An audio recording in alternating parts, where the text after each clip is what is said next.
যেভাবে আমি আপনার সাথে আলোচনাটা আমি শুরু করতে চাই। জি আমাদের আজকের বিষয়টা অফকোর্স রিলেভেন্ট এই সময়ের জন্য, বাট এটাকে কেউ কেউ যদি বলে যে মিল্টন একটা স্যাটারিক সাবজেক্ট টেনেছে, এটা ইমপ্র্যাকটিক্যাল, তারেক রহমানের চীন সফরের সাথে এগুলোর কোনো সম্পর্ক নাই, সমালোচকরা যদি এই কথাটা বলে, আপনি এই সমালোচকদের এই মন্তব্যটাকে কিভাবে নিবেন? এবং আমি যে আজকের একটা টকিং পয়েন্ট আপনাদের সামনে উপস্থাপন করেছি, এটাকে আপনি কতটা লজিক্যাল ওয়েতে দেখেন? ব্রিগেডিয়ার জিয়া। বিসমিল্লাহির রহমানির রহিম। আমি আজকে আপনার সকল দর্শক শ্রোতাদের সালাম এবং শুভেচ্ছা দিয়ে আমার বক্তব্য শুরু করছি। প্রধানমন্ত্রীর চীন সফর ঠেকাতে ষড়যন্ত্র, এটা শুধু আজকে না, এই প্রধানমন্ত্রী তো সফরে গেলেন কয়েকদিন আগে, কিন্তু এই ষড়যন্ত্র শুরু হয়েছে আজ থেকে প্রায় 2 থেকে 3 মাস আগে। যখনই প্রধানমন্ত্রীর বিদেশ সফরের ব্যাপারে আলোচনা শুরু হয়েছে, তখনই দেশের ভিতরেই, আমি খুব দুঃখজনক হলো সত্য যে আমাদের দেশের ভিতরেই কিন্তু আমাদের দেশ বিরোধী প্রচুর লোক আছে, যারা নিজের দেশের স্বার্থকে জলাঞ্জলি দিয়ে অন্য প্রভুকে তারা সন্তুষ্ট করার জন্য ব্যস্ত হয়ে থাকে।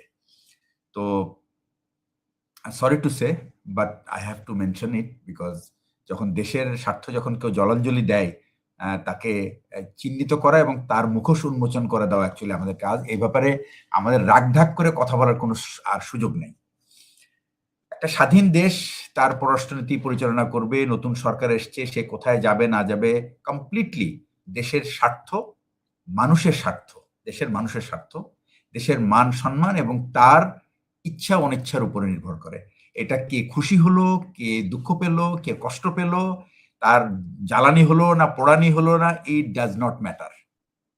আর ভারত সে যে সাইজেরই হোক না কেন, বাংলাদেশ যত ছোটই হোক না কেন, আন্তর্জাতিক মাপকাঠিতে এবং আন্তর্জাতিক নিয়মে দুটি রাষ্ট্রের অবস্থান একসাথে, এক স্থানে, ক্ষমতা যাই হোক না কেন।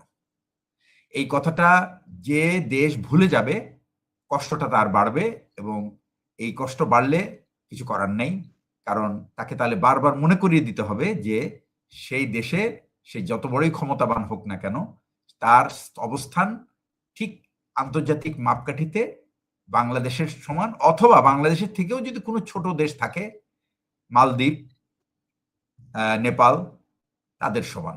সুতরাং তাদের সবার এক সমান। সুতরাং আমাদের এখানে এই দেশের সাইজের উপর ভিত্তি করে বা তার কোনো তার তার ক্ষমতা, তার অর্থনীতি, তার লিভারেজের উপর ভিত্তি করে এইটা নির্ধারণ করা হয় না।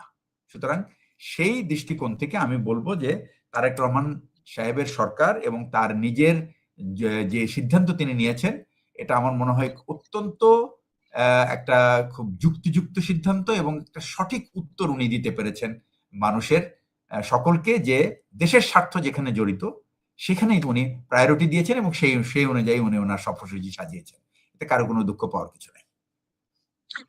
যে ভাই, আপনাকে যদি আমি এই আপনার কথার সাথে একমত বা দ্বিমত পোষণ করে না, সমালোচনার দৃষ্টিতে যদি আমি ওনার এই ভিজিটটা দেখি, আমি যদি বলি যে উনি পপুলারিটির মাপকাঠিতে জনগণের সমর্থন আদায়ের জন্য উনি চীনে গিয়েছে, যেটা হাসিনাও মাঝে মাঝে চীন সফরে গিয়েছে, এটা জাস্ট লোক দেখানো। সমালোচকরা যদি এটা বলে, এর জবাবে কি আপনি কিছু বলবেন? হ্যাঁ, এটা বলবো, কারণ প্রথম কথা হচ্ছে কি, দেখেন, এই যে একটা বিশ্বাস, এই যে একটা আন্দাজ, এটা হলো কি আমাদের আসলে যার যার নিজের কাজে ফোকাস করা উচিত। সরকার কাকে কোন জায়গায় তার ভিজিট করবে, তার প্রায়োরিটিস কি, সেটা একমাত্র সরকার যদি নিজের থেকে এটা প্রকাশ করে ভালো, যদি না প্রকাশ করে আপনি, এটা অনেকটা ব্যাপারটা কি মনে মনে কলা খাওয়ার মতো, যে আমি মানুষকে বোকা বানানোর জন্য উনি ওখানে গেছেন, ভালো কথা গেছেন, দেখেন আপনি অপেক্ষা করেন উনি ওখান থেকে কি কি কথাবার্তা বলে আসেন। এবং আজকে যতটুকু আমি দেখলাম যে শি জিনপি উনি নিজে এসে দেখা করেছেন প্রধানমন্ত্রীর সাথে, এবং তারা অত্যন্ত এবং শুধু তাই নয়, এই যে জনাব তারেক রহমানের এই মালয়েশিয়া এবং চীন ভিজিটের ব্যাপারে যে ভারতের গণমাধ্যম তারা যে সমস্ত মানে চিৎকার চেঁচামেচি করছিল, তার কিন্তু একটা খুব মোক্ষম জবাব কিন্তু চায়না দিয়ে দিয়েছে, যে চায়না কার সাথে কতটুকু একটা দেশ, একটা বাংলাদেশ একটা স্বাধীন দেশ, সে কোথায় যাবে প্রথম, কোথায় কার সাথে কি বিষয় নিয়ে কথা বলবে, it is none of your business. It is the business between this two countries.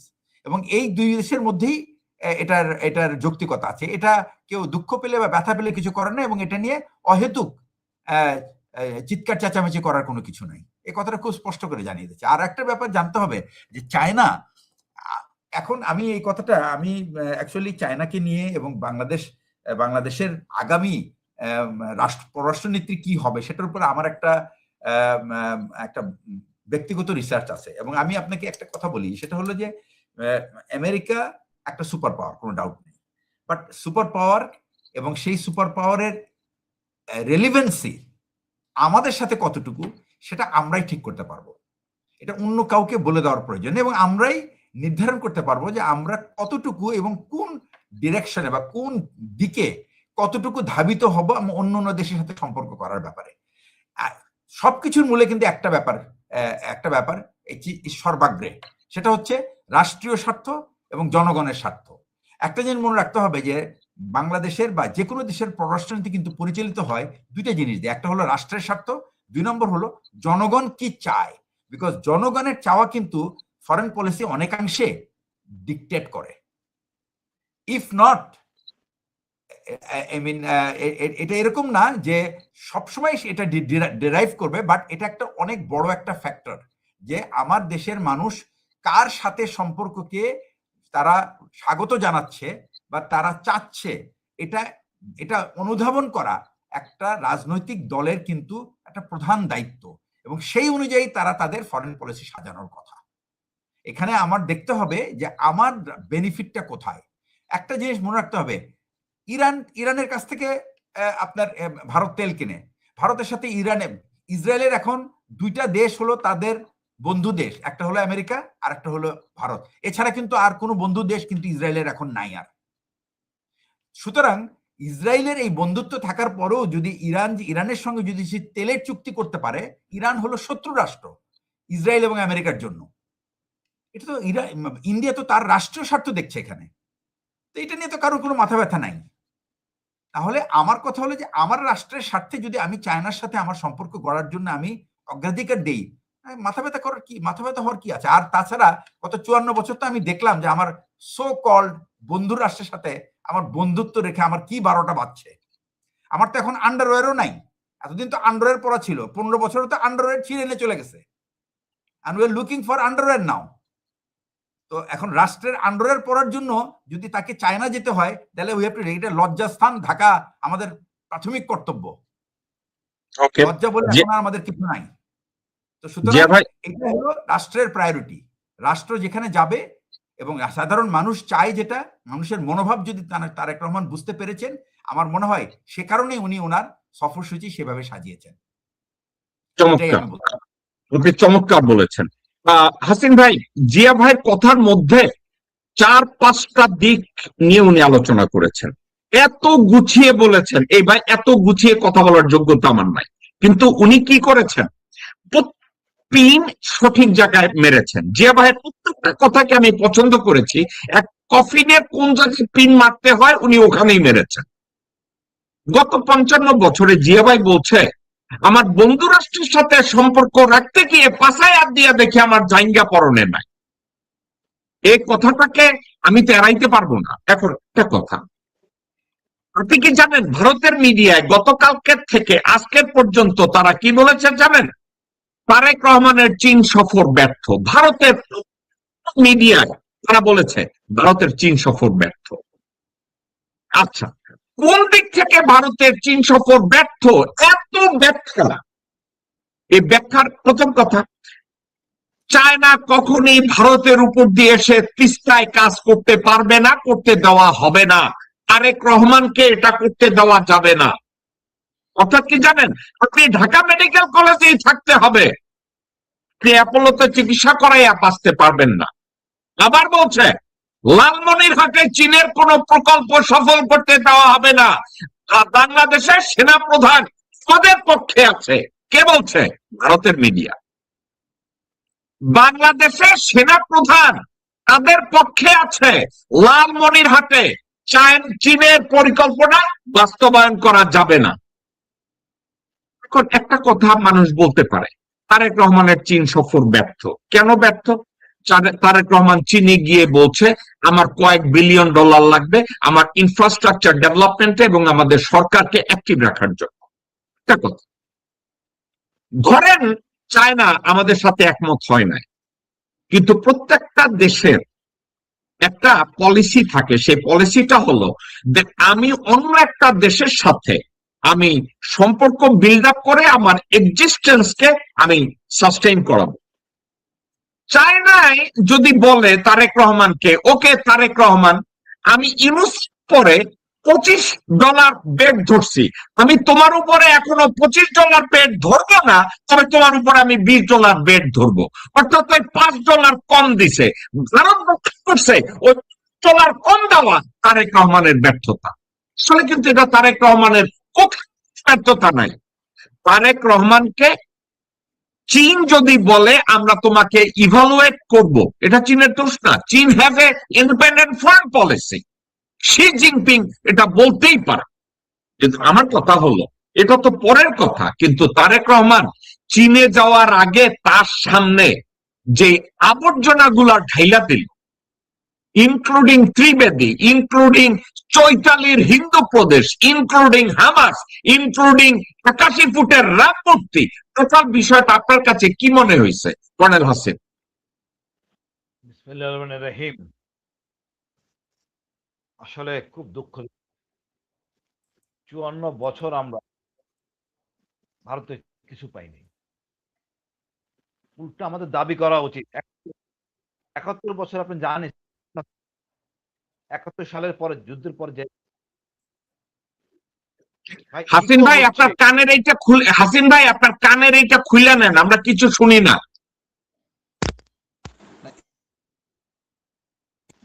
এখন কি শুনতে পাচ্ছেন?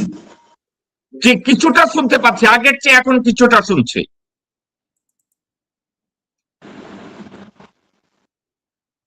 সালে স্বাধীন হওয়ার পর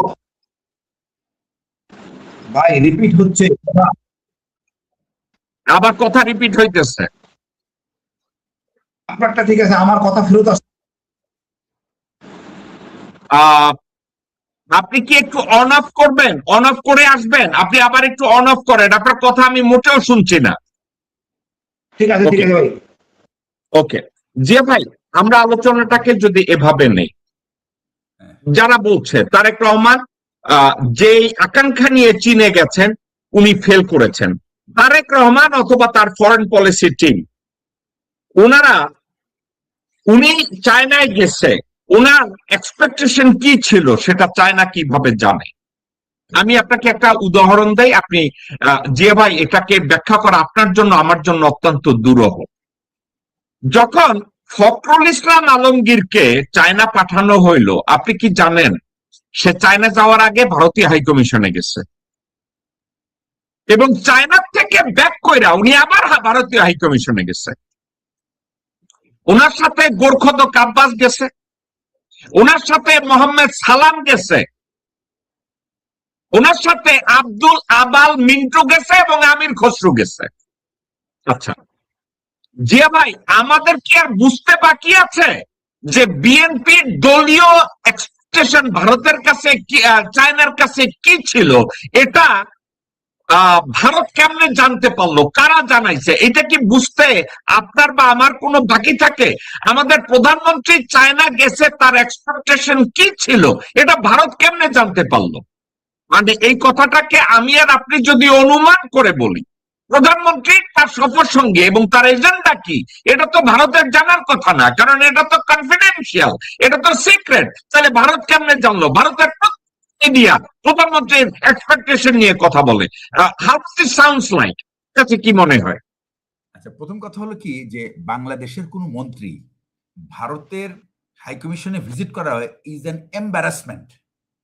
ইটস সিম্পলি মানে নিজেকে পায়ের তলে, এর থেকে বরং নিজের চামড়া মানে আমি বলবো যে লজ্জা শরম না থাকলে এই কাজটা সে করতে পারে। সে জানেই না, এই মন্ত্রীরা হয়তো যদি তাই করে থাকে তাহলে আমি বলবো যে এই সমস্ত মন্ত্রীরা জানে না যে তাদের আসলে প্রোটোকলে তারা কোথায় দাঁড়ায়। ভারতের হাই কমিশনার সে যেই হোক না কেন, he is no more than a joint secretary status বা maybe maximum secretary status. But আপনি হলেন একটা মন্ত্রী, একটা সরকারের মন্ত্রী।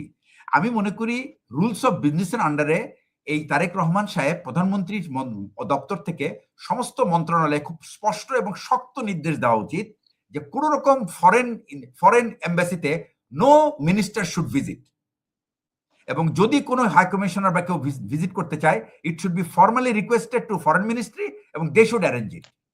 আমি যদি মন্ত্রী হইতাম, আমি আমার কোনোদিনও আমার নিজের লজ্জা শরম খোয়ে আমি তাদের পায়ের কাছে গিয়ে পড়ে থাকতাম না।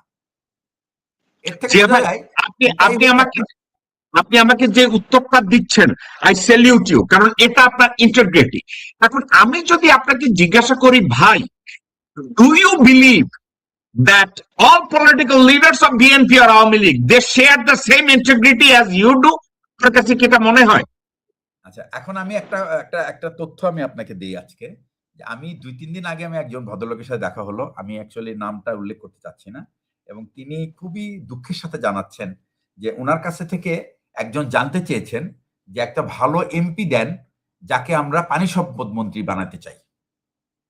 পানি সম্পদ মন্ত্রী কিন্তু এখন আছে অলরেডি, স্যার। বলতে আমরা তাকে পানি সম্পদ না, শিপিং মিনিস্ট্রিতে দিতে চাই, তাকে আমরা শিপিং মিনিস্ট্রি দিতে চাই। তো বলে যে আপনি কিভাবে দিবেন শিপিং মিনিস্ট্রিতে? বলে যে ভারতের ব্লেসিং নিয়ে দিতে হবে, ভারতের ব্লেসিং থাকলে উনি হবে। বলে যে আমি এটা শুনে আমার মাথার কতক্ষণ হিম হয়ে গেল যে আমরা কি এখনো সেই ভারতের রিকমেন্ডেশনে কি আমি মন্ত্রী বানাচ্ছি? আমরা কি সেই আমলেই আছি এখনো? আমরা ভাবতে বিশ্বাস হচ্ছিল না। তবে আমি অপেক্ষা করতেছি, আমি নামটা দিছি, যদি সে হয় তাহলে আমি বুঝবো যে এটা কথাটা সত্য। তাহলে আপনি বলেন, আমার প্রশ্নটা হচ্ছে যে একটা মন্ত্রিসভা গঠন করা হয় কয়েকটা কনসিডারেশন নিয়ে, তার সবচেয়ে বড় কনসিডারেশন হলো প্রাইম মিনিস্টারের নিজের চয়েস। যে because it is a team that he is leading, he is the prime minister, means he is the minister, he is the prime person of all the minister, he is the premier of all the minister. তো আমি আমার team member কাকে নিব? যে আমার পিঠে ছুরি মারতেছে ওইরকম একটা লোককে কি আমি টিম মেম্বার নিব? এই ডিসিশনটা কিন্তু উনার নিতে হবে। সুতরাং কে কখন, এখন প্রশ্নটা হচ্ছে আমি যদি এখন কন্ট্রোল করতে চাই, যে আমার পিছনে যেন কেউ পিঠে ছুরি না মারে, আমার পেছনে যেন, আমার মন্ত্রিসভায় যেন কোনো মির্জাফর না থাকে, তখন আমার প্রথম কাজ হবে I am monitoring your movement, where you are going, whom you are meeting. So before I chop you off from my team, you better get rid of all these habits. And এই বলে আপনি একটা নির্দেশ দিয়ে দিতে পারেন, এবং সেই নির্দেশ যদি দেখেন কেউ বরখেলাপ করেছে, সাথে সাথে আপনি এমন তাকে শিক্ষা দিতে হবে সে যেন আর কোমর সোজা করে না দাঁড়াইতে পারে। এবং সেটাই হবে অ্যাকচুয়াল কাজ একটা প্রাইম মিনিস্টারের, তার টিমের ভিতর থেকে মির্জাফর বের করে দেওয়ার জন্য। এই কাজটা যদি উনি করতে পারেন, তাহলে আমি মনে করব ওনার আগামী পথ, এই আগে যে 4.5 বছর আছে, এটা অনেকটা স্মুথ হবে। আমি এখনো মোর দেন শিওর যে তারেক রহমান সাহেব একটা ইন্ডিপেন্ডেন্ট পলিসি ফলো করতে চাচ্ছেন, এবং উনি ওনার কিন্তু সর্বক্ষেত্রে উনি যাকে দিয়েই হোক না কেন, তার মিনিস্ট্রিতে নিশ্চয়ই এমন কোনো ব্যক্তিত্ব আছেন যাদেরকে দিয়ে উনি এই জিনিসগুলি ইমপ্লিমেন্ট করান। একটা প্রাইম মিনিস্টার যদি মানে কনফিডেন্ট হন, no matter whether you are in ministry or not ministry, you are the prime minister, আপনার পজিশন, আপনার চেয়ারই আপনাকে সেই কনফিডেন্স দিয়ে দিয়েছে। সুতরাং আপনার বিবেককে কাজে লাগাতে হবে, এবং আপনার দল থেকে, আপনার গ্রুপ থেকে আপনার মির্জাফরকে ঝেঁটিয়ে বিদায় করতে হবে, সোজা কথা। সুতরাং এইরকম যদি না করতে পারেন উনি, he is going to suffer, এবং তার প্রত্যেকটা কাজ সাবভার্টেড হবে। প্রত্যেকটা কাজের মধ্যে সে একটা সাবভার্সনের ইঙ্গিত পাবে। শুধু এখানে না, তার ইভেন অ্যাডমিনিস্ট্রেশনে যদি কেউ থাকে এরকম ক্যারেক্টার, তাদেরকে কিন্তু খুব স্পষ্ট নির্দেশ দেওয়া উচিত যে আমি যদি দেখি আপনারা আপনাদের নিজের দেশের সাথে বেইমানি করে অন্য কোনো দেশের সাথে আমার বিনা অনুমতিতে আপনি যোগাযোগ করে you are trying to diverse the information, you are going to face a severe reprimand and severe punishment for that, and there will be a legal consequences for that. এই শব্দটা যদি উনি উল্লেখ না করেন, উনি কিন্তু politically he will not be strong. আমি একমত আপনার সাথে, আমি আপনার সাথে একমত। হাসিন ভাই, আপনার কথা কি, আপনি কি এখন আমার কথা শুনতে পাচ্ছেন? একটু যদি দয়া করে বলেন। শুনতে পাচ্ছি, আপনি আমারটা শুনতে পাচ্ছেন? আমি পাচ্ছি, কিন্তু আমি আমি আপনার ভিতরে ডিসকমফোর্ট দেখতে পাচ্ছি, মানে এই ভয়েসটা নিয়ে। আপনি একটু কথা বলেন, আমি দেখি, একটু আলোচনাটা আপনি শুরু করেন, আমি দেখি আলোচনাটা কোথায় যায়। আমি বলতে যাচ্ছি, এই এটা নেটের সমস্যা, এটা নেটের সমস্যা। আপনি কি আপনার এক কাজ করেন ভাই, আপনি অন্য এক ফোনে, এই ফোন, এটা কি আপনার ফোন না ল্যাপটপ? এটা ফোন, আমি আপনি অন্য একটা ফোন দিয়ে লগ অন করেন। আমি আপনি ওইটা করেন, অন্য একটা ফোনে করেন। ওকে, ঠিক আছে, প্লিজ আপনি করে আসেন। হ্যাঁ, জিয়া ভাই, আপনি আপনার কথার মধ্যে যে কথাটা বলছেন, আমি এই কথাটার ভিতরে আবার ব্যাক করি।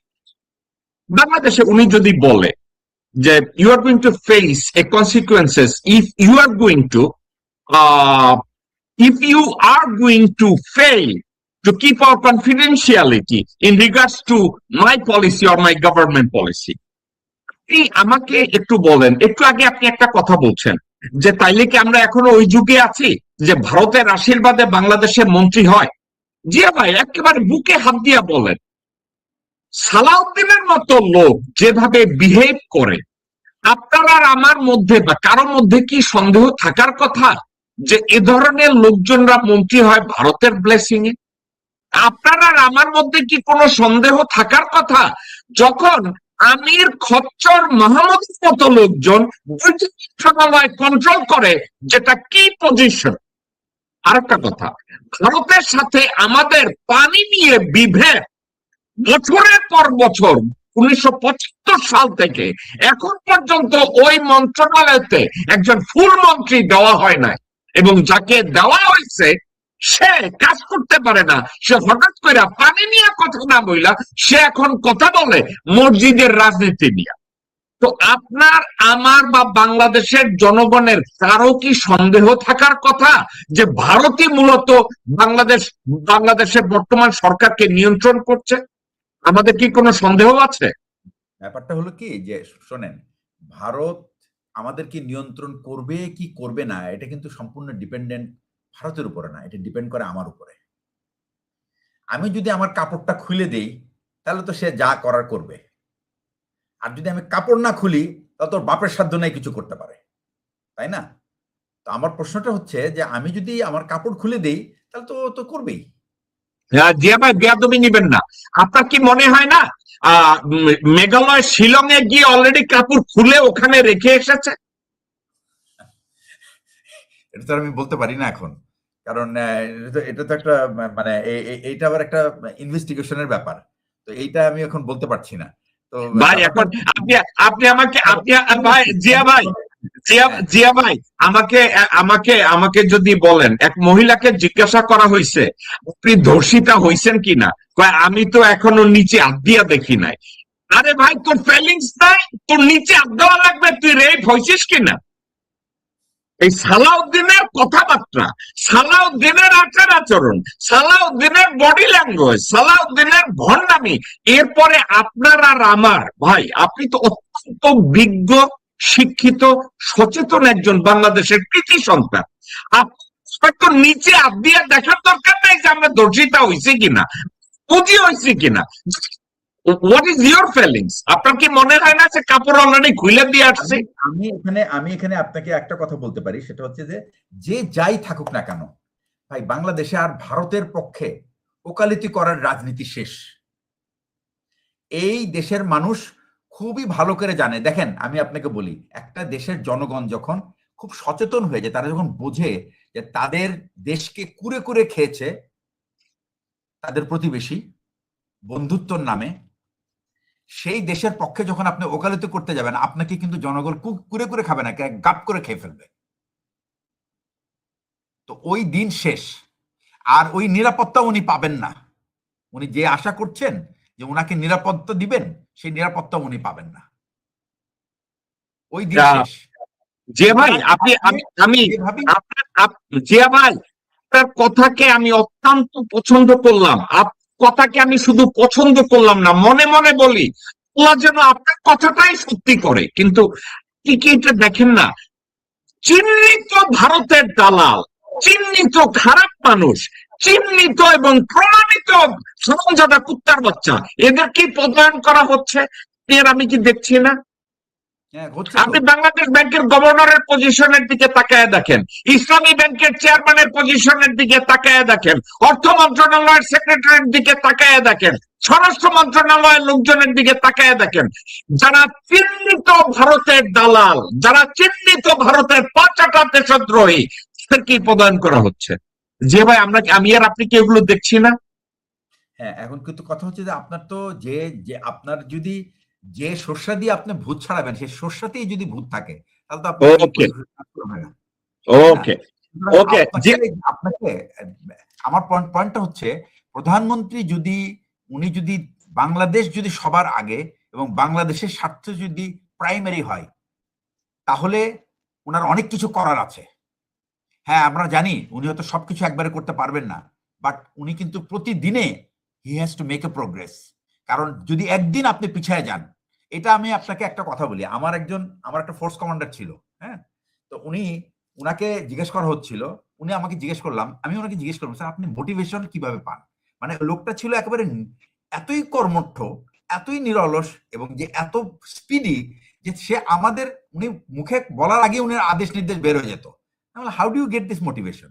তো উনি বলতেছে, দেখো তুমি রাত্রে যখন ঘুমাতে যাবা, ইউ শুড আস্ক ইউরসেলফ যে তোমাকে কি দায়িত্ব দেওয়া হয়েছে।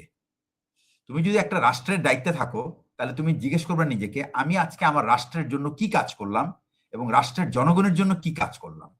আমার যদি সেই কাজ, আমাকে যে দায়িত্ব দেওয়া হয়েছে, সেই কাজ যদি আমি না করে থাকি, তোমার মনে রাখবে তোমার রাতে কিন্তু ঘুম হওয়ার কথা না।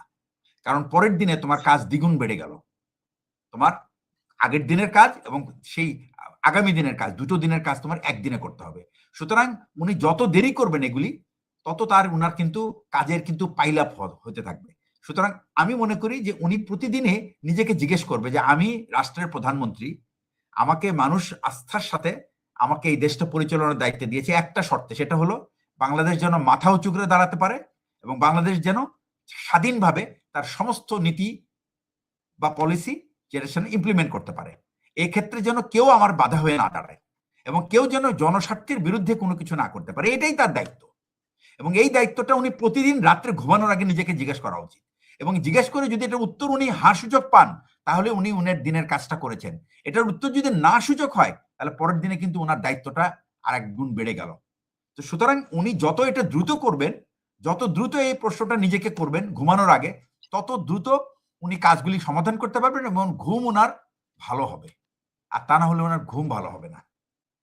ওকে জিয়া ভাই, আমরা হাসিন ভাই আবার ভয়েসটা আমি শুনতে চাচ্ছি। হাসিন ভাই এবার ঠিক হয়েছে? এখন কি শুনতে পারেন ভাই আমাকে? জি, আমরা আগের চেয়ে একটু অনেক ভালো শুনতে পাচ্ছি, অনেক ভালো শুনতে পাচ্ছি। হাসিন ভাই, আপনাকে আমি আবার কোশ্চেন গুলো রিফ্রেশ করি। আমি এবং জিয়া ভাই এতক্ষণ আলোচনা করেছি যে প্রধানমন্ত্রী চীন সফরে যাবেন। এই চীন সফর ঠেকাতে গত 3 মাস ধরে তারা একটা প্ল্যান করেছে, কি কি করবে একটার পর একটা। তারা এটা শুরু করেছে ওই ত্রিবেদীকে বাংলাদেশ ঝুঁকানো দিয়ে, 81 ফুট রাম মূর্তি দিয়ে, তারপরে বাংলাদেশে হামাস আছে, তিস্তার গেট খুলে দিয়া, পানি ছাইরা দিয়া, ঢাকায় হিন্দু প্রদেশের জন্য চৈতালি তৈতালি বৈকালি এ ধরনের লোকজনদের নামাইয়া দেওয়া, মানে একাধিকবার। এখন আমাদের একটা ফরেন পলিসি এক্সিকিউশনে আমাদের প্রধানমন্ত্রী এককভাবে একটা সিদ্ধান্ত নিবে এটার বিরোধীর জন্য, এই একের পর এক একটা সমস্যাগুলো ওনার সামনে ছুড়ে দেওয়া হলো। এবং গত 2 দিন উনি এখনো চীন সফর শেষ করছে কি করে নাই, ভারতের মিডিয়া বলছে তারেক রহমানের চীন সফর ব্যর্থ। এই সার্বিক বিষয়টাকে আপনি কিভাবে দেখেন কর্নেল হাসিন? বিসমিল্লাহির রহমানির রহিম। ভাই, আপনি কি মনে করেন ভারত কখনো বলবে চীন সফর সফল হয়েছে? না, ভারত যা বলবে তার উল্টাটাই ধরবেন, এটি সহজ সমীকরণ। এই 54 বছর স্বাধীনতার পরে আমরা ভারত থেকে একটা কোনো ভালো সুবিধা পাই নাই। ইভেন জিয়া স্যার বলছে আমাদের আন্ডারওয়্যার মিসিং, আমি তো বলি আন্ডারওয়্যার পাওয়ার সুযোগ নাই, আন্ডারওয়্যার ভারত বিক্রি করে দিছে।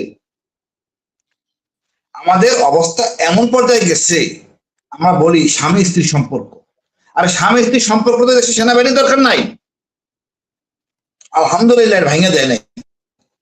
অশেষ রহমত 24-এর পরে ফিরে আইছি, এই ত্রিবেণীকে মর্যাদা দেওয়া হয়েছে মন্ত্রী। আর ওরা যদি প্রধানমন্ত্রীর বেতন মাতামাত দেয়, আমাদের যাদের ম্যাটার টু অ্যাট অল, সে প্রোটোকলের জয়েন্ট সেক্রেটারি, দরকার 10 বার ডাকা হবে দিনে, আর ফয়সালা করতে হবে, ওই দিন শেষ। ওই নম করা আর ওই মিনমিন করার দিন শেষ।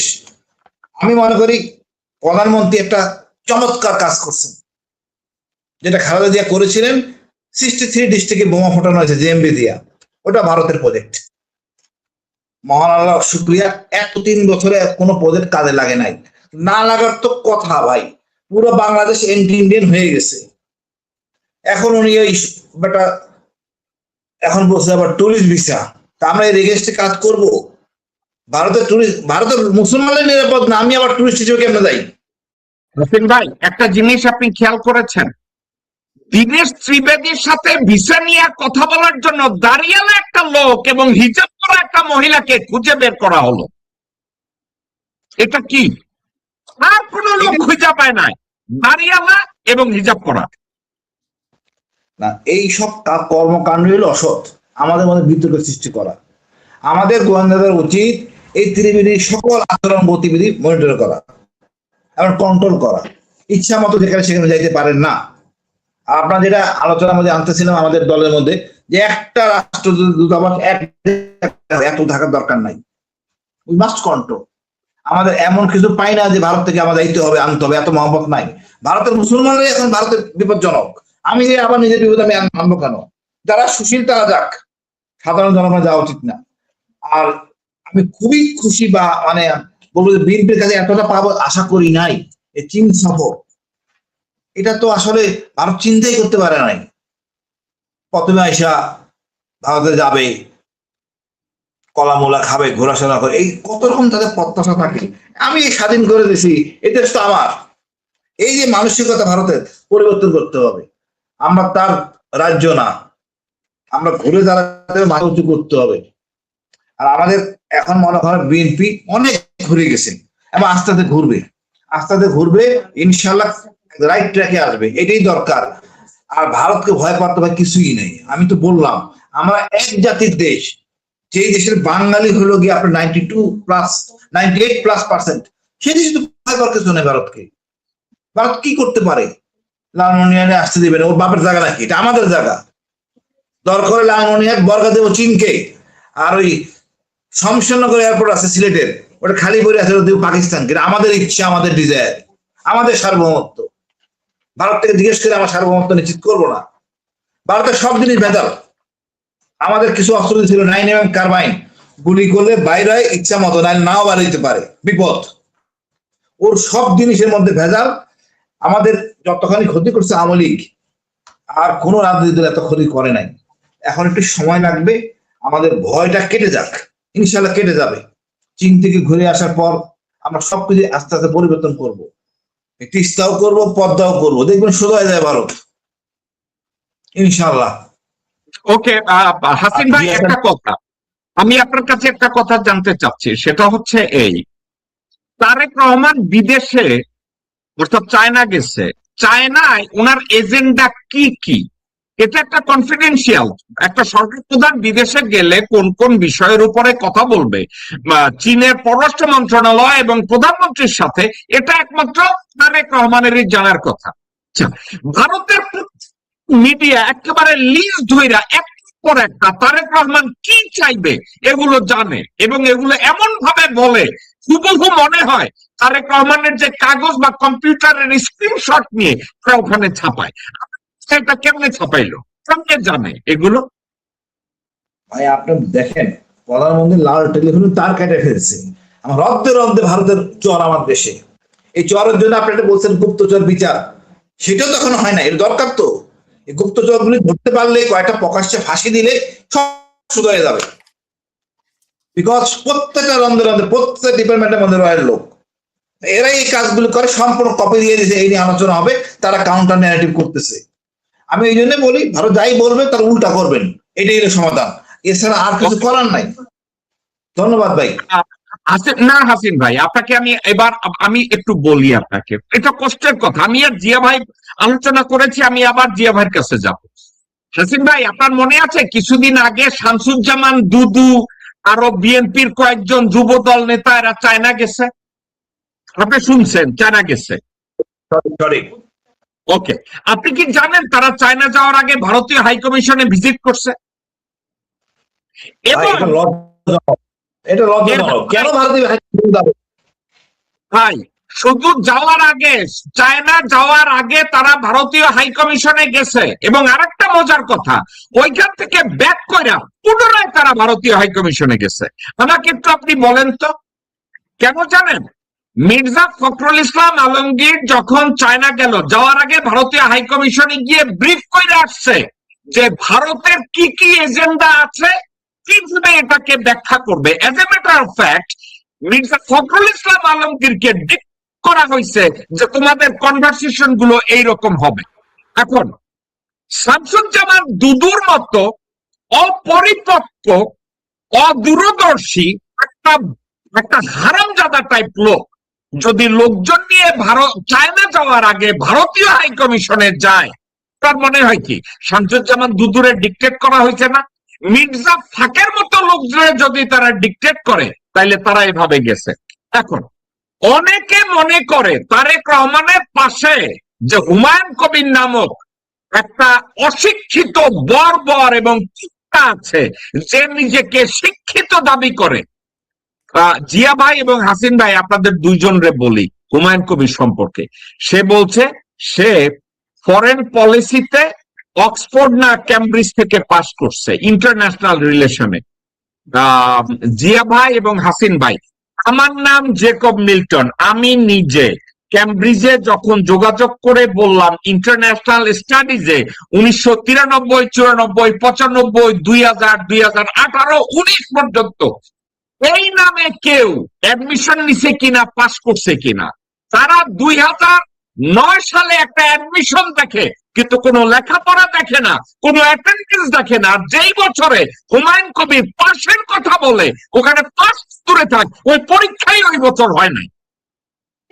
মেহেদি আমিন নামে আর এক কুত্তা আছে, তারেক জিয়ার পাশে ঘুরে ফেরে, নিজের ডক্টরেট করে। সে বলছে Queens college New York city, সেখানে গ্রাজুয়েশন করছে। আমি যখন কুইন্স কলেজে যোগাযোগ করলাম, বলছে সে তো গ্রাজুয়েশন করে নাই, পরীক্ষাই দেয় না। সে আবার বাংলাদেশে গিয়ে এখন করে এই সব কাজ করে। এখন আপনাকে আমি বলি, আমির খচ্চর মাহমুদের দুইজন অ্যাসিস্ট্যান্ট আছে। আমির খচ্চর মাহমুদের দুইজন অ্যাসিস্ট্যান্ট, একজন হচ্ছে হুমায়ুন কবির আর একজন হচ্ছে মাহাদি আমিন। এরা তারেক রহমান কোথায় যাবে আর না যাবে এটা সব সময় নোট করে। আপনি কি জানেন এর মধ্যে তারা এক কেচাল বাজায় দিছে? প্রধানমন্ত্রী মালয়েশিয়া যাবে, সেখানে একটা প্রস্টিটিউটকে ঢুকায় দিছে। ওই প্রস্টিটিউট এয়ারপোর্টে দাঁড়াইয়া তারেক রহমান আর খলিলুর রহমান আর হুমায়ুন কবিরের সাথে সেলফি তুলে। এখন আমি এই কথাগুলো কেন টানলাম? একটা কারণে। আমি বলছি তারেক রহমানের চাইনিজ এজেন্ডা কি, এটা একমাত্র তারেক রহমান জানে, খলিলুর রহমান জানে, অথবা তার ইনার সার্কেল জানে। ভারতীয় হাই কমিশন এবং মিডিয়া লাইন বাই লাইন কেমনে জানে ভাই? গত 2-3 দিনে ভারতে যেভাবে তাকে নিয়ে বলা হইতেছে চায়না সফর ব্যর্থ, কি মনে হয় না হাসিন ভাই তারেক রহমানের আশেপাশে যারা আছে তারাই এই খবরগুলো পাস করতেছে?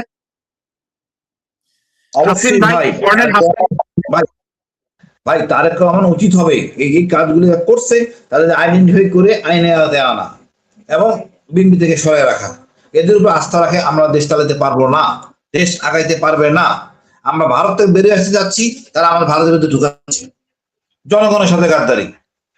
আমি মনে করি একটু সতর্ক হইতে হবে, একটু নাম ভালো সতর্ক হইতে হবে। নেক্সট টাইম দরকার হলে আগামী বছর আবার যাবে, সমস্যা কোথায়? আপনি বলতেছেন ওনাদেরকে চেক করতে হবে, বিচার করতে হবে, ভেরিফাই করতে হবে। আপনি ভেরিফাই করতে দিবে সালাউদ্দিনের কাছে, আপনি কি মনে করেন সালাউদ্দিনের কাছে ভারতীয় চর ধরতে দিলে সালাউদ্দিন ভারতীয় চর ধরবে, নাকি কেউ যদি ভারতীয় চর নাও হয় তাহলে চর বানাবে? কোনটা? ভাই আমরা পজিটিভ চিন্তা করি, তারেক রহমান এটা এতটা আশা আমরা করি নাই, এতটা আশা করি নাই। বাট উনি তো বুঝতে পারবেন, আমি তো বলছি তারেক রহমান ভুল করতে পারেন, ওনার মিছে ওনার যে মেয়ে ভেরি, আমি বলবো এক এক গুণগত মানে অনেক ভালো, সঠিক পথে বাপকে চালাতে পারবেন। উপদেষ্টা হিসেবে ওনার মেয়েকে আনুক, সুন্দর ভালো চলবে। এসব আবল তাবল লোক যেগুলি বললেন দরকারই নেই। দেশ চালাতে গেলে এত কিছু লাগে না, ব্যক্তি সৎ, দেশপ্রেম, জনগণ কি চায়, আমি পজিটিভ দেখি। ইনশাআল্লাহ উনি পরিবর্তন হবে। ওনার মধ্যে ভয় আতঙ্ক থাকে, আমাদের বুঝতে হবে যে উনি অনেক দিন পর আইছেন নবীন রাজনীতিতে, একটু সময় দিই, 6 মাস 1 বছর, আমার মনে হয় কাঙ্ক্ষিত লক্ষ্যে পৌঁছবেন, জনগণের প্রত্যাশা পূরণ হবে। এই লোকগুলি সমস্যা সৃষ্টি করতেছে, একটা একটা দূরত্ব সৃষ্টি করতে জনগণ থেকে আমাদের তারেক রহমানের সাথে। ভারতকে তারা এখনো মানে কি বলবো, এখনো মানে নেতা না, এদেরকে গুরু মানে, যার জন্য যে সমস্যা হয়ে দাঁড়িয়েছে, ওইখান দিয়ে বেরিয়ে আসতে পারছে না। আসলে ভারতের কাছে অনেক কিছু তাদের মানে মুচলেখা দিয়ে আইছে এই ব্যক্তিবর্গ, যার জন্য আমাদের এই সমস্যাগুলো হচ্ছে। সঠিক পথে না আসে এদের দেওয়া উচিত। ধন্যবাদ ভাই।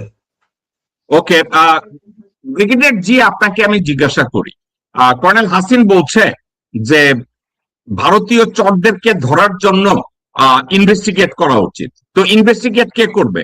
সালাউদ্দিন। ইনভেস্টিগেট কে করবে? পুলিশ প্রধান। ইনভেস্টিগেট কে করবে?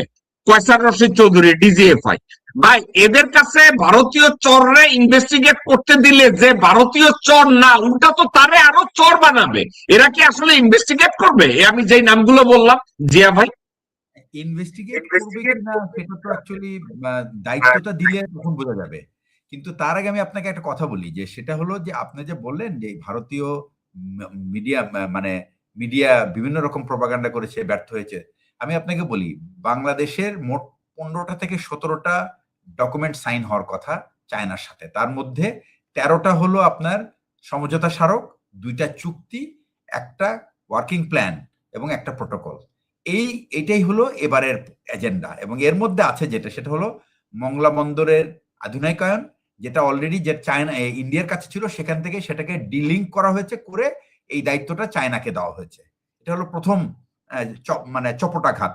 তারপরে যেটা করা হচ্ছে গ্লোবাল ডেভেলপমেন্ট ইনিশিয়েটিভের বাস্তবায়ন, যেটা যে সমস্ত গ্লোবাল ডেভেলপমেন্ট প্রোগ্রাম আছে সেগুলি। সেকেন্ড হচ্ছে গ্রিন এনার্জি, এটার উপর কাজ করবে। তারপরে জিওলজিক্যাল সার্ভে, সেটার উপর কাজ করবে। এইগুলি তো আমাদের প্রায়োরিটি, কারণ আমাদের এই মুহূর্তে জ্বালানি তেলের প্রয়োজনে আমরা সবসময় আমদানি নির্ভর হয়ে থাকে, আমাদের কোনো এক্সপ্লোরেশন হচ্ছে না। এতদিন আমরা ওয়েস্টার্ন কোম্পানিগুলিকে দিয়ে এক্সপ্লোরেশন করেছি, এবং তাদের বিভিন্ন রকম আপনার বিজনেস মডেল আছে, সেই মডেলের মধ্যে থেকে বাংলাদেশের জন্য ভালো কিছু হচ্ছে না। সুতরাং বাংলাদেশ একটা অল্টারনেটিভ খুঁজছে, যে এই জায়গায় যদি তারা আমাদেরকে হেল্প করতে পারে। প্রথম কথা হলো, এখন চাইনিজ যে টেকনোলজি সারা বিশ্বে কিন্তু এখন দে আর ইনফ্যাক্ট ওভারটেকিং অনেক জায়গায়, তারা আমেরিকান টেকনোলজির সাথে অলমোস্ট নেক টু নেক। তো আমরা এই টেকনোলজিগুলি দিয়ে যদি আমরা আমাদের রিসোর্সগুলি আইডেন্টিফাই করে সেগুলো যদি এক্সপ্লোর করতে পারি, তাহলে আমি মনে করি যে এটা একটা বিরাট গেইন। এবং সেই রাস্তায় যদি আমরা তাহলে এখানে ব্যর্থ হওয়ার তো আমি কোনো কিছু দেখি না। সেকেন্ড হচ্ছে যে আপনার এআই যে আপনার রেভলিউশন হয়েছে, সেই রেভলিউশনটাকে বাংলাদেশে কিভাবে কাজে লাগানো যায়।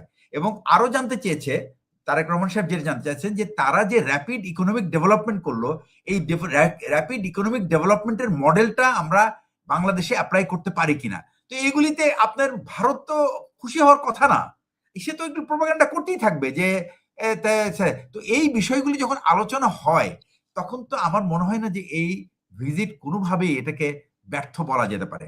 আর ব্যর্থ হলো কি না হলো, সেটা তাদের এত মাথা ব্যথার কি আছে। তারেক রহমান ব্যর্থ খেলে কি টাকা আনার জন্য তো সে যায় নাই। সে যখন এই সমস্ত জায়গায়, এবং আপনি দেখেন এই প্রথমবারের মতো যে প্রায় মোর দেন 125 দ্য বিগ ইনভেস্টার্স, তারা তারেক রহমানের সাথে মিটিং করেছে, এবং তারা তাদের পসিবল, এটা তো একটা পলিটিক্যাল গভর্নমেন্ট, এর আগে ডক্টর ইউনূস সাহেব গিয়েছিলেন, সেখানেও এরকম একটা মিটিং হয়েছিল, বাট ডক্টর ইউনূস সাহেবের পক্ষে কোনো ডেফিনিটিভ অ্যাকশন নেওয়া সম্ভব ছিল না, because his tenure was absolutely defined, যে উনি 18 মাস পরে উনি হয়তো থাকবেন না। এই সমস্ত পলিসি ইমপ্লিমেন্টেশন একটা রাজনৈতিক গভর্নমেন্টের দরকার। তারেক রহমান সাহেব এই মুহূর্তে যে রাজনৈতিক অ্যাডভান্টেজ বাংলাদেশের রাজনৈতিক ইতিহাসে, he is the luckiest prime minister, যে কিনা সরকারি দল এবং অপোজিশন দুইজনেরই সমর্থন পাচ্ছেন এই সমস্ত কর্মকাণ্ডকে এগিয়ে নেওয়ার জন্য। এবং বিশেষ করে বিরোধী দলের যারা আছেন তারা চান যে তারেক রহমান সাহেব যেন পুরো টেনিউরটা নির্বিঘ্নে কাটাতে পারেন। কারণ এই নির্বিঘ্নে যদি আমরা একটা রাজনৈতিক দলকে কাটাতে না দেই, যেটা ভারত সবসময় চেষ্টা করেছে। আমি আপনাকে একটা কথা বলি, তারেক রহমান সাহেব 1825 দিন ক্ষমতায় থাকবে। এই 1825 দিনে ভারতের 1850টা পরিকল্পনা আছে তারেক রহমানকে তার রাস্তা থেকে সরানোর, অর্থাৎ তার লক্ষ্যে উনি আগাতে দিবে না। এবং এই লক্ষ্য বাস্তবায়নে তারেক রহমানের যে দল আছে, দলের মধ্যে একটা গ্রুপ আছে, তারা এই কাজ করেই যাচ্ছে তাকে ডিসলোকেট করার জন্য। আমার পয়েন্টটা হচ্ছে, উনার প্রাথমিক দায়িত্ব হলো এই লোকগুলিকে আইডেন্টিফাই করা এবং তাদেরকে রীতিমতো পাছায় লাথি দিয়ে বের করে দেওয়া তার টিম থেকে। তাহলে তা না হলে উনি আগাতে পারবেন না এবং বাংলাদেশের মানুষ উনার এই শাসনের বেনিফিট পাবে না। কারণ তারেক রহমান সাহেব, আপনি যে যতই বলুক না কেন, I cannot believe that he is involved in corruption. I don't want to believe and I will not believe, because আমি জানি এর আগে উনি এগুলির মধ্যে ইনভলভ ছিলেন না। উনি যেটুকু যা করেছেন দলের জন্য করেছেন, উনি ব্যক্তিগত ফায়দার জন্য কিছু করেন না, আর ওনার প্রয়োজনও নাই। তাহলে আপনি একটা মানুষকে ডিফেম করার জন্য, বাংলাদেশের যে পত্রিকাগুলি তখন ছিল, এই প্রথম আলো থেকে শুরু করে বিভিন্ন পত্রিকা, তারেক রহমানকে প্রতিদিন ভিলিফাই করেছে। তারা ভারতীয় এজেন্ডা বাস্তবায়ন করে, তারা বিএনপিকে একদিন শান্তিতে ক্ষমতায় থাকতে দেবে না, এটা তো শেখ হাসিনার প্রমিস ছিল। আর তার যে প্রমিসটাকে বাস্তবায়ন করেছে ভারতীয় গোয়েন্দা বাহিনী এবং আর আমাদের দেশের কিছু বেঈমান, নালায়েক এবং কুলাঙ্গার, তারা এই ভারতীয় রকে তারা হেল্প করেছে এবং এখনো করে যাচ্ছে। আমার মতে উচিত এই ক্যারেক্টারগুলিকে আইডেন্টিফাই করা এবং রীতিমতো জনসমক্ষে তাকে বিচার করা উচিত এবং তাকে ফাঁসি দেওয়া উচিত। কারণ দেশের বিপক্ষে যে কাজ করবে তার থেকে বড় বেঈমান আর কেউ নাই, তাকে কোনো বিশ্বাস করার কোনো কারণ নেই। ওকে জিয়া ভাই, জিয়া ভাই, আমি একমাত্র তিনি সুষ্ঠুভাবে আগাতে পারবেন। আর চায়নার সাথে যে বিষয়গুলি, আমি কিন্তু ভাই এগুলি আমি with confident I am telling you, this are the things that he has done. সুতরাং এইগুলি নিয়ে এবং আরো আমি বলি আপনাকে, আর আলোচনায় যে কারণে আপনার এই যে অ্যানিকে ডেকে নেওয়া হলো, সেটা হলো তিস্তা নদীর প্রকল্প নিয়ে নিশ্চয়ই কোনো আলোচনা হয়েছে এবং একটা কোনো ডেফিনেটিভ কিন্তু প্ল্যান হয়েছে। তা না হলে তাকে এরকম জরুরি ভিত্তিতে কেন ডেকে নেওয়া হলো? তারপরে ইনফ্রাস্ট্রাকচার, তারপরে আমাদের যে বাণিজ্য এবং বিনিয়োগ ঘাটতি সেগুলির ব্যাপারে, তারপরে রিসাইক্লেবল এনার্জি সেটা নিয়ে, তারপরে হচ্ছে ইলেকট্রিক ভেহিকেল নিয়ে, তারপরে টেকনোলজি ট্রান্সফার, তারপরে হলো ডিফেন্সে তো চায়না কিন্তু সবসময় আমাদের defence major supplier of our defence, এবং আমরা কিন্তু অ্যাকচুয়ালি চাইনিজ ইকুইপমেন্টের সাথে পরিচিত। তো এই জিনিসগুলি কিন্তু এই ব্যাপারে, আর প্রেসিডেন্ট শি জিনপিং ওনার যে এখন রাজনৈতিক অবস্থান সারা বিশ্বের কাছে, he is the leader of the global south. ওনাকে বলা হয় he is the leader of the global south. এই গ্লোবাল সাউথের লিডারের সাথে আমাদের সম্পর্ক, আমরা we are part of the global south, এবং গ্লোবাল সাউথের পার্ট হিসেবে গ্লোবাল সাউথের লিডারের সাথে আমাদের সম্পর্ক রাখাটা it is a primary duty of our people, এবং এইভাবেই আমাদের দেশ এগিয়ে যেতে হবে, তাছাড়া আর কোনো উপায় নাই। এবং মার্কিন যুক্তরাষ্ট্র কখনো এখানে বিনিয়োগ করার মতো অবস্থা তাদের নেই, এবং তাদের এমন কোনো কিছু আমরা ইনফ্রাস্ট্রাকচারও আমাদের কাছে নাই যেখানে মার্কিন বিনিয়োগ আসবে। সুতরাং আমাদের বিনিয়োগ যেখান থেকে আসতে পারে আমাদের সেখানেই যেতে হবে, এবং সেটার জন্য আমি বলবো মালয়েশিয়া একটা, যেটা উনি বলেছেন এটা হালাল যে ইন্ডাস্ট্রি, এটা নিয়ে উনি কাজ করেছেন। আর একটা হলো চায়না। এর পরে এবং আরেকটা জিনিস হলো বিএনপির কিন্তু সবসময় কিন্তু একটা উদ্দেশ্য ছিল আসিয়ানদের সাথে। আসিয়ান হলো $3.84 ট্রিলিয়ন একটা ইকোনমি, আমাদের হলো $511 বিলিয়ন ইকোনমি। আপনার মনে রাখতে হবে, আপনি আসিয়ান কান্ট্রিজে যতগুলি দেশ আছে তার ভিতরে কিন্তু যদি আমাদেরকে ঢুকানো হয়, we are the 4th largest economy, we will be the 4th largest economy, we have lot of things to give. তো আমি বলবো যে তারেক রহমান সাহেবের এই যে ইনিশিয়েটিভ, যে মালয়েশিয়াকে, প্রথমে কথা হলো you need a friend within the team, যেখানে আপনি ঢুকতে চান, আপনার একজন আপনার একটা কান্ট্রি লাগবে, আপনার একটা লিডার লাগবে who is the friendly to you. তো আমি মনে করি মালয়েশিয়া হলো সেই লোক। ইন্দোনেশিয়া হতে পারে, Indonesia is the largest economy. ইন্দোনেশিয়াকে এর পরের টার্গেট হওয়া উচিত তারেক রহমান সাহেবের ইন্দোনেশিয়া যাওয়া, not India. We have nothing in India, আমাদের অনেক কিছু আছে ইন্দোনেশিয়ার সাথে ডেভেলপ করার। Indonesia is a Muslim country, এক। 2 নম্বর হচ্ছে largest economy, it's $1 trillion economy. তো আমরা কথা হলো যে ইন্ডিয়া ইজ অলসো $1 ট্রিলিয়ন ইকোনমির কাছে যাচ্ছে। তো আমি ইন্দোনেশিয়ার কাছে, ইন্ডিয়ার কাছে না যে আমি ইন্দোনেশিয়ার কাছে যাব, যেখানে আমার কনফ্লিক্ট অফ ইন্টারেস্ট নাই আমার। এই জিনিসগুলি তো তারেক রহমানকে কে বুঝাবে? তার ফরেন মিনিস্ট্রি বুঝাবে, এটাই তাদের কাজ। তো আমরা ছিল সেই লুকিস পলিসি, এটাকেই আমার মনে হয় প্রমোট করা উচিত। জি বলেন। ওকে, আমি হাসিন ভাই আপনার কাছে জিজ্ঞাসা করব, জিয়া ভাইয়ের কথাগুলো আমি যখন মন্ত্রমুগ্ধের মতো শুনি, এর অর্থ কিন্তু একটা, আমি তাকে থামাই না, কারণ he is on the right track. একটা সাবজেক্ট দেওয়ার পরে একজন ভদ্রলোক যখন এটা স্টাডি করার পরে ডেলিভার করে, আমি ওখানে থামানোর কিছু দেখি না। কিন্তু আমি একটা জায়গায় থেমে যাই। একটা কথা আছে না, আমি যারে দিয়ে ভূত ছাড়াবো, কিছুক্ষণ আগে জিয়া ভাই বলছে তাকেই যদি ভূতে পাইয়া বসে থাকে। উনি একটা কথা বলছে খুব কনফিডেন্টলি, জিয়া ভাই বিশ্বাস করে যে তারেক রহমান ব্যক্তি হিসাবে কোনো দুর্নীতির সাথে জড়িত। আপনি কি সেম কথাটা কনফিডেন্টলি বলতে পারেন যে তারেক রহমান আসলে তার রাজনৈতিক জীবনে কোনো দুর্নীতি করে নাই এবং করবে না? ভাই একটা জিনিস বুঝবেন, এই রাজনীতি বলাটা অনেক খারাপ। ব্যক্তি তারেক অপরাধী হওয়ার কথা না, মা ছিল, মা তো সাথে ছিলেন। আর উনি যে ভদ্রমহিলাকে বিবাহ করছেন, গুণগত মানে অনেক মানুষের দূর দূরই থাকে, সংশোধনের স্কোপ থাকে। বাট আমার জানা মতে আমি কোনো আদালতের কথা এর প্রথম আলো, ডেইলি স্টার নিউজ তার ভিত্তি করে তাকে দর্শক করা ঠিক না। উনি যে ভদ্রলোকের সন্তান শহীদ জিয়া এবং খালেদা জিয়ার সন্তান, এমনটা যা হয়েছে মিথ্যাচার, এবং তার উপরে অনেক অন্যায় জুলুম হয়েছে, অনেক প্রভাবনা আছে।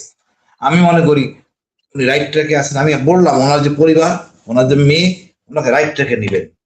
বাসার একটা পরিবারের মেয়ে শিক্ষিত, পরিবার স্ত্রী শিক্ষিত, আমার মনে হয় তারেক রহমান যদি বেকায়দাও পড়ে যান, উনি করতে পারবেন না। পুরো দেশ তার দিকে তাকায় আছে। আমরা সবাই মনে প্রাণে বিশ্বাস করি, পুরো দেশ, এই গুটি কয়েক ছাড়া, চৈতালির মতো কিছু লোক ছাড়া, ভারত আমাদের শত্রু। ওখানে আমাদের কিছুই পাওয়ার নাই। অকালে ওখানে যাবো কেন? পয়সা নষ্ট করতে কোনো কারণে আমরা ভারতে যাবো না। আমার কাছে খুব পছন্দ হয়েছে পদ্মা ব্যারেজ, তিস্তা, আমাদের এগুলি খুঁজে বের করতে হবে। 54টা নদীতে বাঁধ দিয়েছে ভারত। ভারত আমার কিসের বন্ধু? আমিত্ব শত্রু। আমাদের উচিত ভৌগোলিক যে সীমারেখা পরিবর্তন করা। পশ্চিমবঙ্গের সাথে আমার সম্পর্ক খারাপ নাই, 71-এ সাহায্য করছে, আসাম, ত্রিপুরা, এদের লাগে সমস্যা হলো আমাদের দিল্লির চিন্তা চেতনার উপরে। এখন দেখেন ককরোচ পার্টি এক্সিলেন্ট কাজ করতেছে। এরা হিন্দুত্ব করতে দেয়, আমাদের হিন্দুত্ব শেষ হয়ে গেছে। আমার দুঃখ লাগে পশ্চিমবঙ্গের বাঙালিদের প্রতি। তারা হলো সুভাষ বোসের অনুসারী, তারা সেটা ভুলে গেছে। এরা এখন দিল্লির গুণগান গাচ্ছে। এই সুভাষ বোস, বাঙালি, নজরুল, আমরা আমাদের জন্যই কিন্তু ব্রিটিশ এদের সাথে দেশ ছেড়ে যেতে হয়েছে। এই জিনিসটা এখন আমরা দিল্লিকে দিচ্ছি, তাহলে লাভটা কি হলো? আমরাই ভালো আছি। আমরা তো ইচ্ছে করে, আমাদের ইচ্ছে করে তো ভালোই নাই, তারা ভাগ করছে আমাদের। এখন আমরা আলহামদুলিল্লাহ ভালো আছি। জনগণ বুঝতে পারছি এরাই সত্য, এই সুশীল, এই লোকগুলি রবীন্দ্র প্রেমে আছে। এই জন্য আমি বা আমার দল, আমরা নওয়াব সলিমুল্লাহকে উঠে আনতেছি, আপ্রাইজ করে আমাদের। ইনশাআল্লাহ আমরা লাইনে থাকবো, ইনশাআল্লাহ। ওকে, আমি হাসিন ভাই আপনার কাছে একটা $1 মিলিয়ন প্রশ্ন আছে। আমি অবাক করা একটা কিছু দেখাবো এখন। আমি এটার উপরে হাসিন ভাই আপনার ব্যাখ্যা চাইবো। আপনি যদি আপনার অবস্থানটাকে একটু ব্যাখ্যা করেন। ভাই আমি এখন পরিষ্কার বলি, 47 সালে আমরা ডিপ্রাইভ হয়েছি জনসংখ্যা হিসাবে ভূমির। যে ভূমি, যতটুকু ভূমি আমার পাওয়ার কথা তা পাই নাই। নদিয়া আমাদের, মুর্শিদাবাদ আমাদের, পশ্চিম দিনাজপুর আমাদের। আমি যদি দাবি করি, এখন আমি দাবি করি, যদি তারা বাড়াবাড়ি করে, এই সবটাই আমি চাইব বৃহত্তর বাংলা, অর্থাৎ এক বিহার থেকে শুরু করে একদম 7 সিটার সব, তারপর স্বাধীন হয়ে যাক। আপনি চিন্তা করেন আমাদের কতভাবে ঠকানো হয়েছে। 2 দেশ মিলে, পাকিস্তান আর বাংলাদেশ মিলে, পাকিস্তান বাংলাদেশ মিলে ছিলাম 12 কোটি, আমরা 7 কোটি, তারা 5 কোটি। আমাদের যে জমি দেওয়া হয়েছে তো কত গুণ পেয়েছে পাকিস্তান। আমরা কি আমরা ওই জায়গায় হয়ে আছি? ওর সংখ্যার দিক দিয়ে আমরা বেশি। সেম ইন্ডিয়া দেখেন, ওরা নিচে 80 ভাগ, পাকিস্তান নিচে 2 দেশ মিলে নিচে 20%।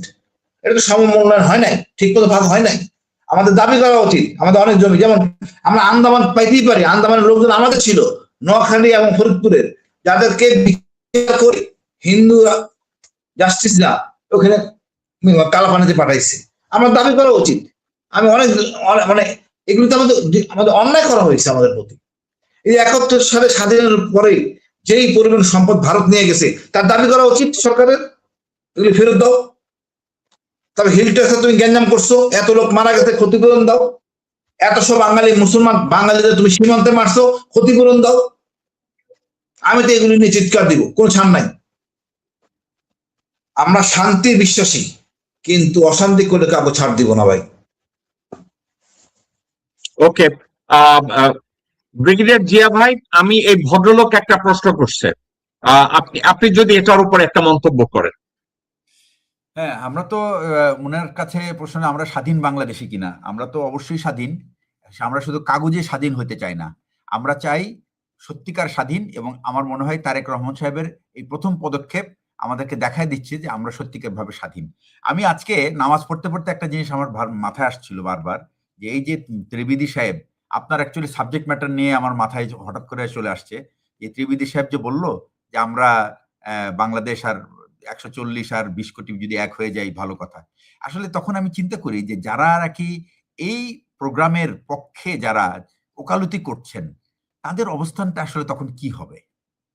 তারা আসলে কি, কোথায় দাঁড়াবেন, কোথায় তারা তাদের অবস্থানটা হবে, কি তাদের সামাজিক অবস্থান হবে? যেমন আমাদের একটা রাষ্ট্রের যে সমস্ত সিস্টেম, যে সমস্ত প্রতিষ্ঠান আছে, এই প্রতিষ্ঠানগুলির কি হবে তখন?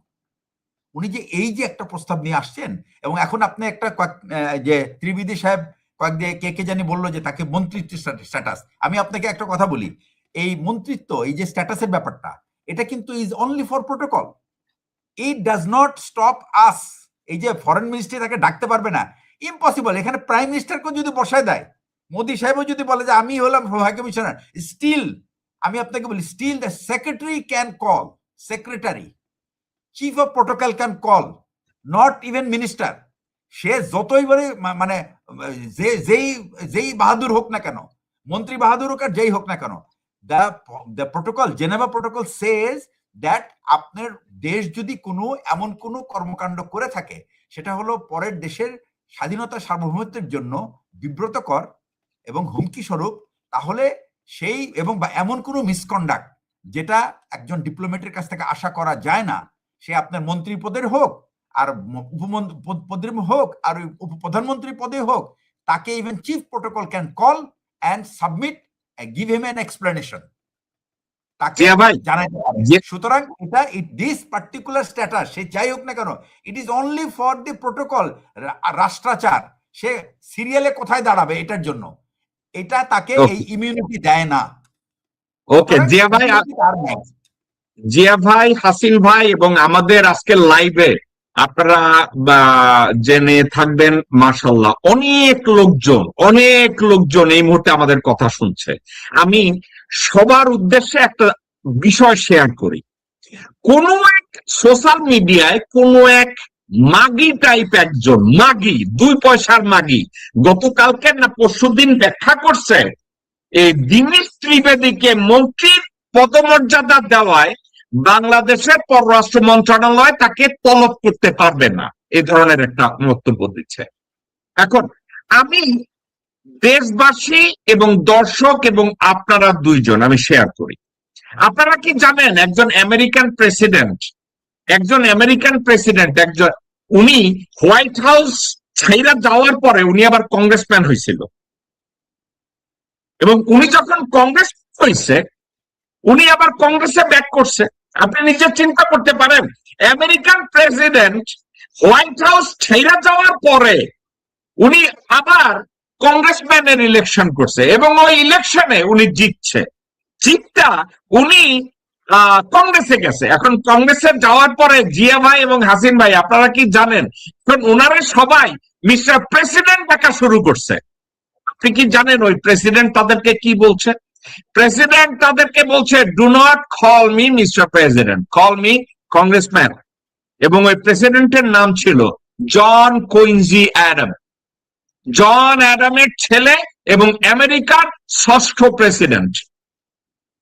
এখন এই চোদনা বাঙালিদের কে বুঝাবে? এই যেই মাগি বলছে যে দীনেশ ত্রিবেদীরে মন্ত্রীর মর্যাদা দেওয়ায় তারা ওখানে ডাকতে পারবে না। আপনি কি জানেন ভিয়েনা কনভেনশনে কি বলে? ওখানে যদি কোনো প্রেসিডেন্ট মর্যাদার লোকজন দেওয়া হয়, he will act as a representative of another country. He can be called to the foreign ministry and ask for the explanation. Even a protocol officer can do so. তো এই মাগিদের কে বুঝাবে? এই মাগিদের কে এই ব্যাখ্যা দেবে? আমি আপনাদেরকে যা বললাম, ইটস অ্যান এডুকেটিভ কনভারসেশন। এটা বোঝার জন্য মানুষকে বুঝতে হয়। আমরা একটা শেষ পর্যায়ে এসেছি। আমি এই কথাটা প্রথমে হাসিন ভাই আপনাকে বলবো। ইসরায়েলের অ্যাম্বাসেডর ভারতে এ শুয়ারের বাচ্চা হট করে উঠা বলছে বাংলাদেশে হামাস আছে। আপনি এই বাংলাদেশে হামাস আছে, ওই খানকির পোলা নিজেকে হামাস ধইরা বাংলাদেশে ঢুকাইয়া গেছে, নাকি এই মন্তব্যটাকে আপনি কিভাবে দেখেন কর্নেল হাসিন? বাংলাদেশে হামাস আছে ভাই, এরা সব এক, ইসরায়েল আর ভারত। এরা আমাদেরকে উস্কাইতেছে যাতে আমরা একটা গন্ডগোলের মধ্যে গন্ডগোল সৃষ্টি করি, যাতে একটা দাঙ্গার সৃষ্টি হয়, ভারতের সুবিধা হয়। আমরা বোকা না, আমাদের ধর্মীয় নেতারা আগে যাই করুক, এখনো কিন্তু শিক্ষিত জ্ঞানী, এরকম ফাঁদে পা দিবে না। আমার দেশে হামাস বলুক যাই বলুক, সব ভারতের সৃষ্টি। আমরা কোনো অপকর্ম করি না, ভারত সকল অপকর্ম করে। তা আমরা সতর্ক থাকবো, কোনো ভয় নাই ইনশাল্লাহ। আর বাড়াবাড়ি বললে তো বললাম আমি, সীমান্ত থাকবে না, তার কাটা উড়াই ফেলবো একদম সীমান্ত পুরা, যতদূর নজরুলের গান শোনা যায় বোঝা যায় অতটুকু আমার সীমান্ত। আমি হামাস নিয়ে চিন্তিত না। আমরা বাংলাদেশি, আমাদের স্বাধীনতায় বিশ্বাস করি, সার্বভৌমত্বে বিশ্বাস করি। বাড়াবাড়ি করলে সমস্যা আছে, তা ছাড় দিব না। ধন্যবাদ। জিয়া ভাই, আপনি এই ইসরায়েলি অ্যাম্বাসেডরের মন্তব্যটাকে কিভাবে দেখেন? ওকে, ইসরায়েল তো জানেন যে আপনারা, তারা হলো যে they are the champion of false flag operation. দেখেন তো তো এখন দেখেন আপনি, ইউএসএস লিবার্টি কে অ্যাটাক করেছে? আমেরিকা। পরে বলছে আমরা বুঝতে পারি নাই। আমেরিকান ফ্ল্যাগ উঠছিল, more than 329 people were killed. Yes, ঠিক আছে না? তো এইটা হলো সেই। তারপরে আপনার মনে করেন যে দোষ দিছিল কারের জন্য ভাই? ইসরায়েল এই নিজেরা অ্যাটাক করে পরে দোষটা কার ঘাড়ে দিছিল? দোষটা দিছে তো বলছে যে না, পরে ওটা ইনভেস্টিগেশন করে বলছে যে পরে এটা আমরা এটা বুঝতে পারি না যে এটা আমেরিকান শিপ। না, প্রাইমারি দোষ দিছিল প্যালেস্টাইনিদের উপরে।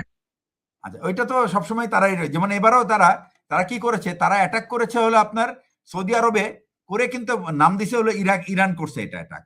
তো এই যে ফলস ফ্ল্যাগ অপারেশন, এই ফলস ফ্ল্যাগ অপারেশনে কিন্তু ইসরায়েল মাস্টার। তো এখন এই আমাদের আপনি সেন্টেন্সটা শেষ করেন না। ইসরায়েল মাস্টার, কিন্তু ইসরায়েলের পরে একজন রানার আপ আছে, তারা কারা?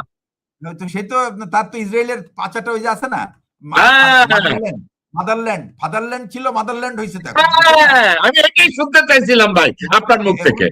এবং এটা হলো অ্যাকচুয়ালি, এটাকে আমি বলবো ইংরেজিতে প্রোটিজি, মানে ইসরায়েলের প্রোটিজি হলো ইন্ডিয়া। তো এদের কাজ হলো আপনি যদি যখন আপনার নিজের নাক কেটে পরের যাত্রা ভঙ্গ করার যে কাজটা বাংলায় বললে, এই কাজে সে সিদ্ধহস্ত। এবং এর আগে এই যে আমি আপনাকে একটা কথা বলি, বাংলাদেশের কিন্তু মৌলানারা আর যাই হোক, they are not fanatic, they are not like Afghanistan, they are not like Pakistan, they are ধর্মভীরু, এবং তারা তাদের নিজের দেশের মানুষকে নিজের ক্ষতি করতে চায় না। It is not in their habit. So আমরা এখানে যাই দেখবো, এগুলি দেখবেন the representation of the West, মানে ওয়েস্ট এশিয়া। ওইখানে যে কাজগুলি হচ্ছে সেটা রিপ্রেজেন্টেশন এখানে করাবে।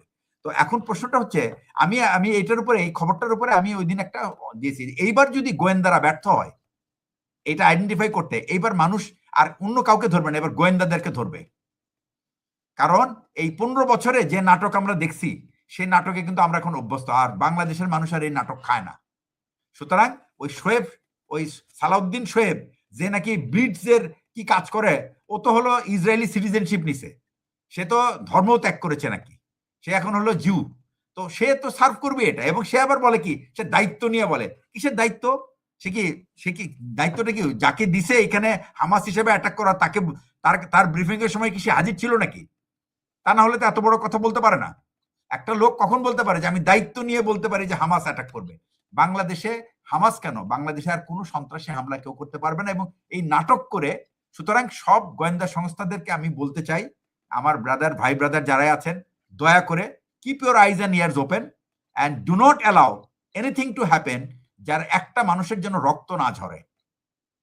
এবং এটার জন্য আমি বলবো যে বাংলাদেশের সমস্ত গোয়েন্দা সংস্থা, নিরাপত্তা সংস্থা, পুলিশ তো এটার মধ্যে ইনভলভ হবেই না, I am more than sure police is not involve. এবং একটা জিনিস আমি আপনাকে বলি, পুলিশকে আপনারা যতই গালি দেন না কেন, পুলিশ কিন্তু একটা জিনিস, কিন্তু তারা কিন্তু তাদের শিক্ষা কিন্তু হয়ে গেছে, এবং পুলিশের আচরণে যে পরিবর্তন, এই পরিবর্তন যে দুই একটা আপনি দেখেন, দিজ আর অল, আপনি ভাই 100% পিউরিটি কোথাও পাবেন না।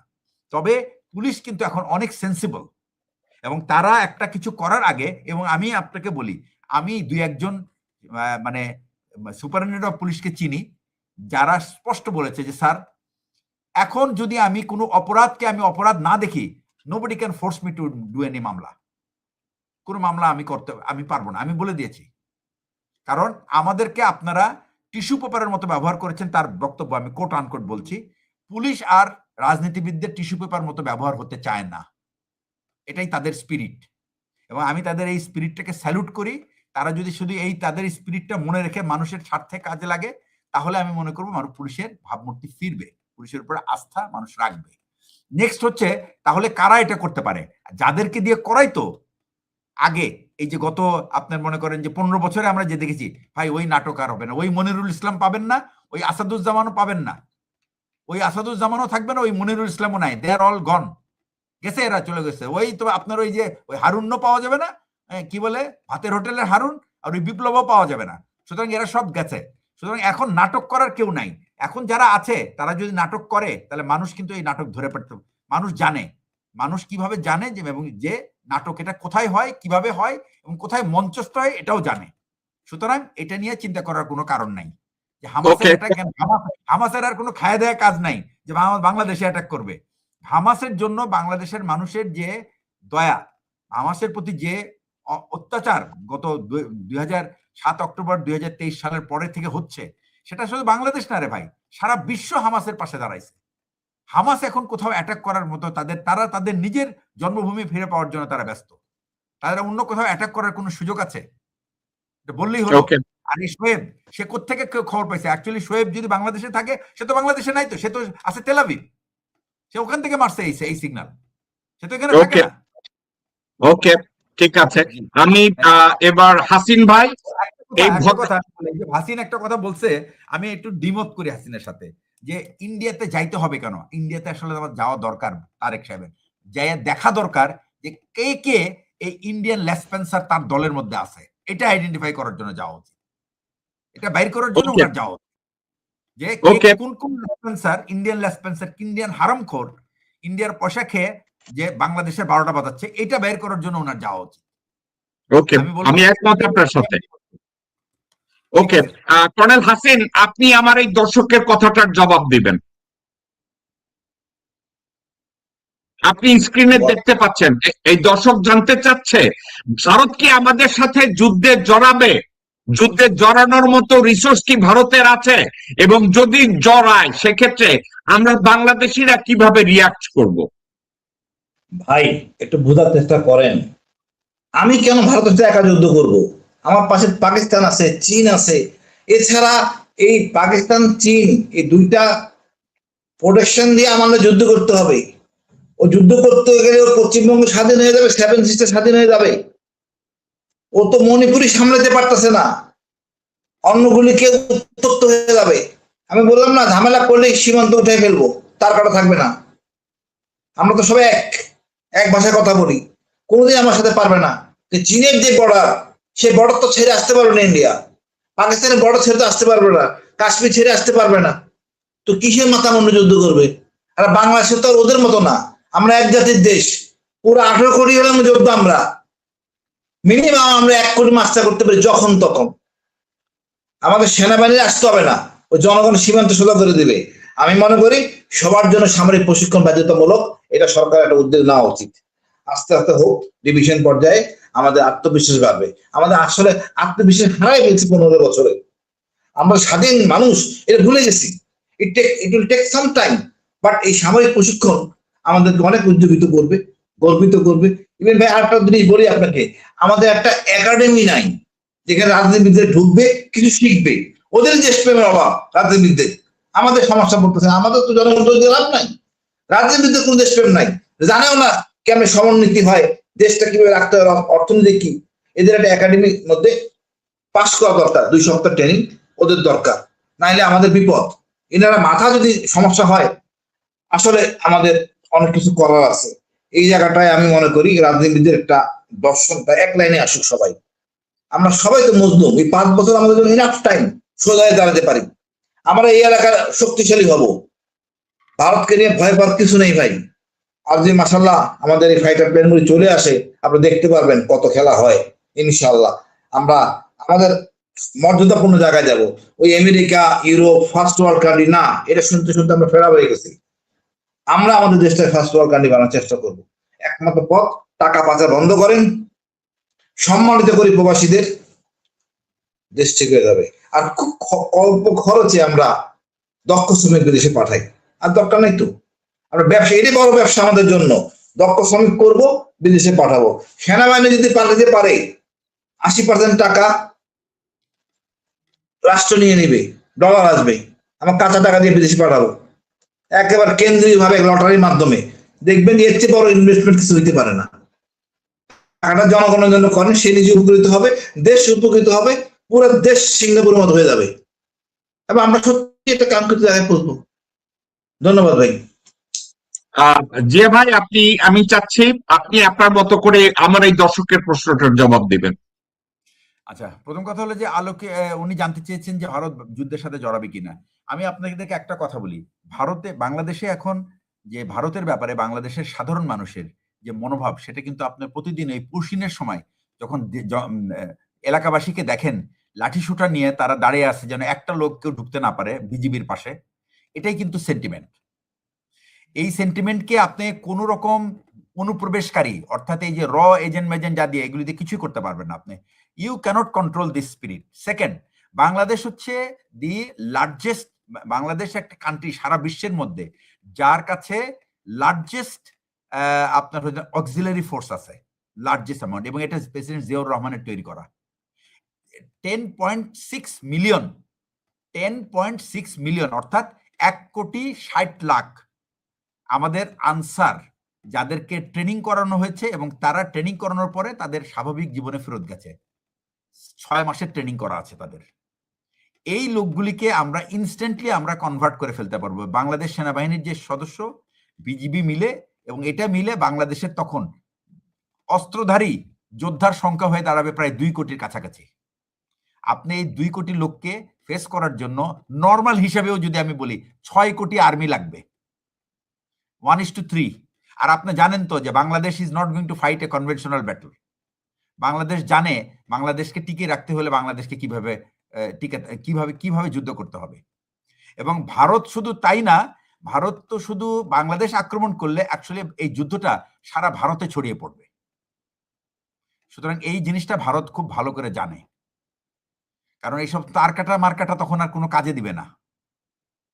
সুতরাং আর একটা জিনিস, ভারত যেভাবে মুসলমানদের উপর অত্যাচার করছে, এই শুভেন্দুর সরকার, সে কিন্তু অলরেডি কিন্তু ওই ভারতের ভিতরে কিন্তু একটা ছোটখাটো বাংলাদেশ কিন্তু তৈরি করে ফেলছে। শুধুমাত্র যদি এখানে আগুন লাগানো দেয় তাহলে ওটা শুধু এক্সপ্লোড করবে। তো এটার জন্য যা দরকার সেটা হলো, এটার জন্য একটা খুব ঠান্ডা মাথায় একটা পরিকল্পনা দরকার বাংলাদেশ সরকারের। যেটা হওয়া উচিত ছিল, কোথায় একটা নিরাপত্তা ডিপার্টমেন্ট থাকা উচিত ছিল আমাদের, যেখানে আমাদের বিভিন্ন রকম পরিকল্পনা থাকবে, option A, option B, option C. এটাকে এই ওয়ার গেমিংটা বাংলাদেশ সরকারের অনেক জায়গায়, অনেক মানে পেশাগত স্থানে এগুলো করা হচ্ছে। সুতরাং এখানে যদি বাংলাদেশকে আক্রমণ যে ভারতের জন্য মোটেই সুখকর হবে না, এটা ভারত খুব ভালো করে জানে, এবং সেই জন্যই এই হম্পি ডম্পি করে বাংলাদেশকে একটু প্যানিক করা বা একটু অস্থিতিশীল করা। আমি সাধারণ মানুষকে বলতে চাই, ভাই আমরা এখনো আমাদের ট্রেনিং জমা দিই নেই, আমরা রিটায়ার করেছি, বাট আমাদের ট্রেনিং জানা ভালো আছে, এবং আমরা অনেক ভালো, আমরা এখন এই প্রজন্মে যে সমস্ত উচ্চ পদস্থ কর্মচারী আছে বা সেরা অফিসাররা আছেন, তারা সব আমাদের হাতেরই তৈরি। সুতরাং তাদের উপর আমাদের আস্থা আছে এবং আমরা এখনো আমাদের ট্রেনিং আমরা যেহেতু ভুলে যাইনি, এখনো এই সমস্ত চর্চা করে যাচ্ছি। সুতরাং আপনাদের নিরাশ হওয়ার কোনো কিছু নাই, আমরা মাঠে থাকবো এবং ভারত যদি এরকম কিছু করে it will be national emergency. এবং আমরা কিন্তু এখনো ওই আপনার রিজার্ভ লিস্টে আছি। এই রিজার্ভ লিস্ট থেকে একজন অফিসারকে যখন ডাকা হয় তখন তার কি দায়িত্ব হবে সেটা আমরা খুব ভালো করে জানি এবং আমরা গড়ে তুলতে পারবো সেই দেশ সেই সময়ের মধ্যে। আর আমাদের ওই ভারতে যে ওই শরণার্থী শিবিরে আর ট্রেনিং নেওয়ার দরকার নেই। We have got enough place এখানে ট্রেনিং করে এবং আমাদের দেশকে রক্ষা করার জন্য আমাদের কাছে যথেষ্ট। এখন আমাদের সরকারকে শুধু আমাদেরকে তৈরি করার জন্য তার প্রস্তুতিটা রাখতে হবে তার কাছে, এটাই আমাদের সরকারের কাছে অনুরোধ। আর সাধারণ মানুষকে আমি এই বলে আশ্বস্ত করতে চাই যে আপনাদের ভয় পাওয়ার কিছু নাই। বাংলাদেশ সেনাবাহিনীর অন্তত 10,000 অফিসার আছে যারা 10,000-এর ভিতরে অ্যাটলিস্ট 3 থেকে 4,000 অফিসার রিটায়ারমেন্টে আছে। এর মধ্যে অনেকেই খুব ইয়াং এবং তারা সবাই এই দেশের এই প্রয়োজনে ঝাঁপিয়ে পড়তে পারে। যদি হাসিনাকে ছড়ানোর জন্য যদি বাংলাদেশের অবসরপ্রাপ্ত অফিসাররা যদি মাঠে নামতে পারে তাহলে দেশ রক্ষা করার জন্য আরো এক ধাপ আগিয়ে নামবে। এটা নিয়ে চিন্তার কোনো কারণ নেই। কর্নেল হাসিন এবং ব্রিগেডিয়ার জিয়া অত্যন্ত চমৎকার ভাবে 1 ঘন্টা 30 মিনিটে আপনারা আমার দর্শকদের, আমাদের দেশবাসীদের এমন কিছু তথ্য শেয়ার করেছেন, অনুভূতি তাদের সাথে শেয়ার করেছেন। We are being inspired by each and every single comments that you guys make. তো আমি এই পর্যায়ে কর্নেল হাসিন আপনাকে বলবো আজকের আমাদের পুরো আলোচনাটাকে আপনি যদি